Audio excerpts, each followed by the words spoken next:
মুস্তাফিজুর রহমানের লেভেলটা এখানে আছে আর মুজারাবানির লেভেলটা এখানে আছে, এবং আইপিএল এবং পিএসএল এর লেভেলটাও এইরকম। কলকাতা নাইট রাইডার্স মুস্তাফিজুর রহমানের মতো খাঁটি সোনাকে বাদ দিয়ে ব্লেসিং মুজারাবানির মতো তামা বা পিতলকে কিনেছে। দেখেন, কেকেআর বা কলকাতা নাইট রাইডার্সের এখানে কোনো দোষ নেই। মুস্তাফিজুর রহমান এখন আইপিএল খেলতো এবং মুজারাবানি এখন পিএসএল খেলতো, যেটা হওয়ার কথা, কিন্তু হয়েছে উল্টোটা। মুস্তাফিজুর রহমানকে একরকম কেকেআর রিলিজ করতে বাধ্য হয়। কেন বাধ্য হয়েছিল বা কি, সেটা আলাদা বৃত্তান্ত, সেটা এই ভিডিওতে আলোচনা করে লাভ নেই, আপনারা সবাই জানেন। তো মুস্তাফিজুর রহমান ফাঁকা ছিল, পিএসএল খেলছে।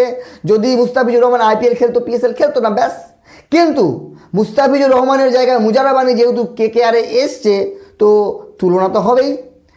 দেখেন, মুস্তাফিজুর রহমান এবং মুজারাবানির কোনো জায়গায় তুলনা হয় না।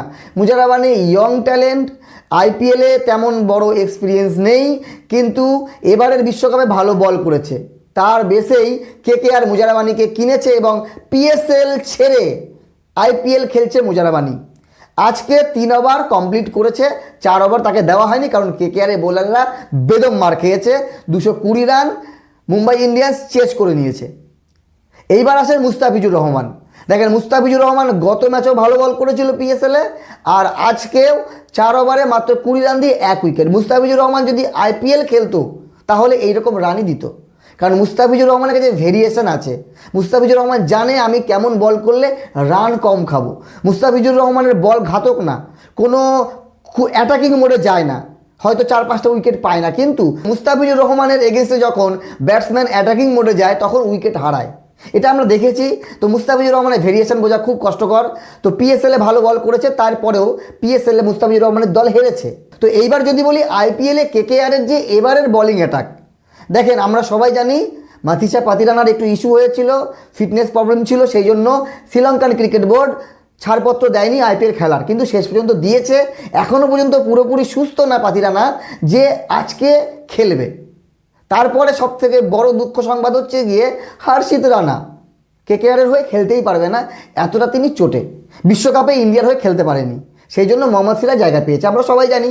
তো এইবার কথা হলো যে কেকেআর যে বোলিং লাইন আপ তারা তৈরি করেছিল, মুস্তাফিজুর রহমান, মাথিসা পাতিরানা, বৈভব আরোরা, হর্ষিত রানা যথেষ্ট ভালো ছিল, কিন্তু তার মধ্যে 3 জন বোলারই নেই কেকেআরে, তো একটু তো প্রেশার আসবেই।